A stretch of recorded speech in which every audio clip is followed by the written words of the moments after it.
யத்ர யத்ர பலாயத்தே சாதிஷோ விதிஷோ தேவி ரோதசி சாந்தரம் தயோஹோ. கைகளிலே இருக்கும் வில்லில் அம்பை ஏற்றிக்கொண்டு அவள் எங்கெங்கோடினாளோ அங்கெங்கெல்லாம் துரத்தி போனார். லோகே நாவிந்தத திராணம் வைன்யாம் மிருத்யோரிவ பிரஜாக திரஸ்தா ததா நிவவிருத்தே ஹிருதயேன விதூயதா. இவரை துரத்தி துரத்தி கொண்டு போகும்போது அவளும் ஊரெல்லாம் சுத்தினா. நமக்கு ஒரு சந்தேகம் வரும், அவ பூமாதேவின்னு சொல்றீர், பூமாதேவி எங்க சுத்துறது? பூமி இது திடீர்னு எல்லா இடத்துக்கும் போக ஆரம்பிச்சுடுத்துனா நம்மால எங்க இருக்க முடியும்? அப்ப இந்த பூமியினுடைய தேவதை பூமாதேவி என்பாள் பூமியை உடலாக கொண்ட ஓர் தேவதை. அந்த தேவத்தை தன் உருவத்தோட அனைத்திடத்திலும் சுத்தி சுத்தி போனாள். எங்கு சுத்தினாலும் யாரு சரணம்னு தெரியல, யாரும் கதவை திறக்கல, ஒருத்தரும் உன்னை காப்பாத்துறேன்னு சொல்லல. இதே போல சரித்திரம் ராமாயணத்துல நம்ம பார்த்திருக்கோம். ராமன் காக்காசுரனை கண்டான், கோபப்பட்டான், தர்பத்திலே பிரம்மாஸ்திரத்தை உச்சரித்து பிரயோகம் பண்ணிவிட்டார். சித்திரகூட திருப்ப சிறுகாக்க முலதீண்ட அத்திரமே அவன் கண்ணை அறுத்தது மோர் அடையாளம். பெரியாழ்வார் பாசுரத்தில் சாதிக்கிறார். சித்திரகூடத்துல ராமனும் சீதையும் இருந்தார்கள். மந்தாகினி நதிக்கரையில் சீதையினுடைய மடியில் ராமன் தலை வைத்து உறங்கி கொண்டிருந்தான். சமயா போதித்த ஸ்ரீமான் சுகசுப்த பரந்தபக. அழகா தூங்கிட்டு இருந்த ராமனை எழுப்ப எண்ணமில்லை, ஆனா அவனை நான் எழுப்பிவிட்டேன். பார்த்தவனுக்கு தெரிஞ்சு போச்சு, ஓ காக்கை வடிவத்தில் இருக்கிற அசுரன் காக்கை அசுரன், ஜெயந்தன்னு பேர், பிறப்பால் தேவன். ஆனா என்னமோ தெரியல, பிராட்டி சீதையனிடத்தில் அபச்சாரப்பட்டான். தன்னுடைய அழகாலே பிராட்டியினுடைய மார்பில் குத்தி ரத்தம் தெளித்தது. அது கண்டு ராமன் பொறுக்க மாட்டாமல் பக்கத்தில் இருக்கிற ஒரு தர்பத்தை எடுத்தார், பிரம்மாஸ்திரத்தை உச்சாரணம் பண்ணினார், விட்டுட்டார்.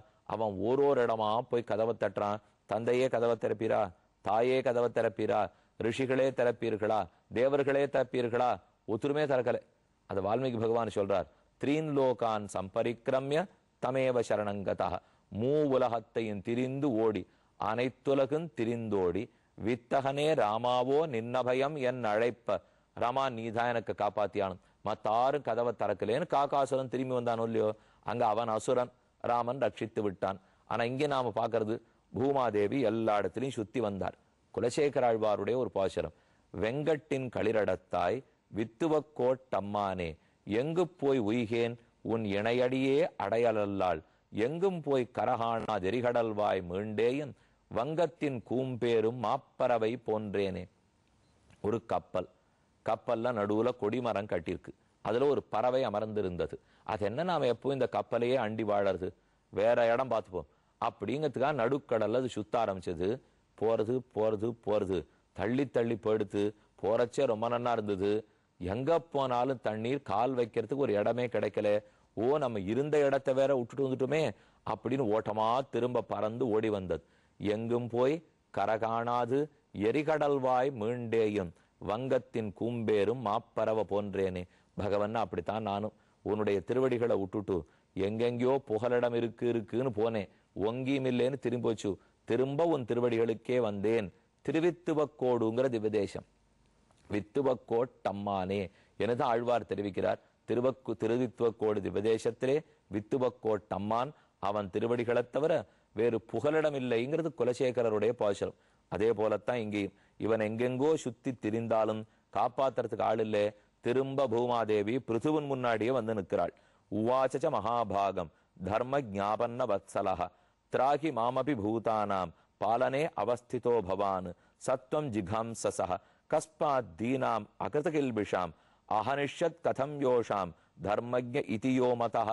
உன தர்மம் தெரிஞ்சவன் சொல்றா, ஆனா எனக்கு சந்தேகமா இருக்கு, குற்றமே புரியாதவளை ஏன் தண்டிக்க பார்க்கிறாய்? அதுவும் ஒரு பெண்ணை போய் ஏன் தண்டிப்பதற்கு பார்க்கிறாய்?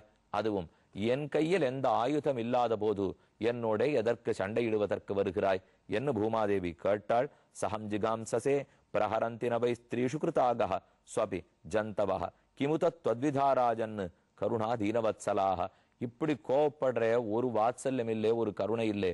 உன்னிடத்தில் அகப்பட்டு இந்த ஊர் மக்களெல்லாம் என்ன பாடுபடப்படுறாளோ, யாரானு பெண்ணை அறைவர்களா கொல்லுவர்களா?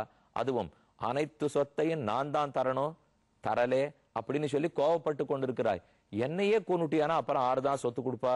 பிருத்து பூமாதேவி பார்த்து பிருத்துவை பார்த்து கேட்க பிருத்து மகாராஜா பதில் சொல்றார், வசுதே துவாம் வதிஷ்யாமி மச்சாசன பராங்முகின் நான் சாசனம் பண்ணி ஆணையிட்டு எல்லா சொத்தையும் ஊருக்கு கொடுன்னு சொல்றேன். மூலிகையை கொடு, கோதுமை கொடு, நெல்லை கொடு, எல்லாத்தையும் கொடு. சொல்ல சொல்ல நான் இடுற ஆணையை நீ கண்டுகொள்ளவே மாட்டேன் என்கிறாயே.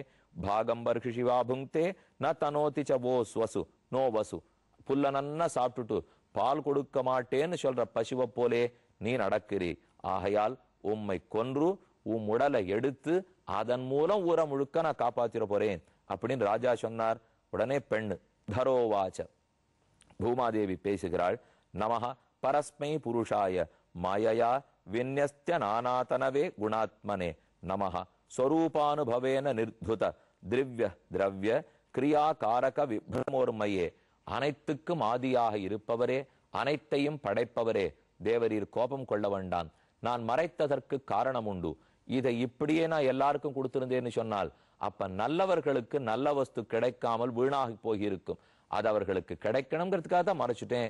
இல்லைன்னா தீயவர்கள் கையில என்ன போறது? இன்னைக்கு உங்க நாடு முழுக்க திருடர்கள், பொருளிலே ஆசை படைத்தவர்கள், கள்ளர்கள்னா இருக்கார்கள். என் சொத்தெல்லாம் அவர்களிடத்துல போலாமா? அதற்காகத்தான் மறைத்தேன். உமக்கு ஒரு வழி சொல்லி கொடுக்கிறேன்.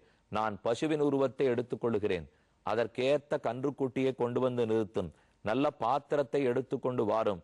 நான் எல்லா சொத்தையும் கொடுக்கிறேன். பசுமடியிலிருந்து பால் கறந்து கொள்ளுமா போலே உமக்கு வேண்டிய அத்தனை சொத்தையும் கறந்து கொள்ளலாம் என்று பூமாதேவி சொல்ல, சரின்னு ராஜா தயாராயிட்டான். இனிமே எந்தெந்த மாடு, எந்தெந்த கன்று, எந்தெந்த பாத்திரம், ஏதேது பால், யார் யார் கறந்தார்கள் அடுத்த நாள் பார்ப்போம்.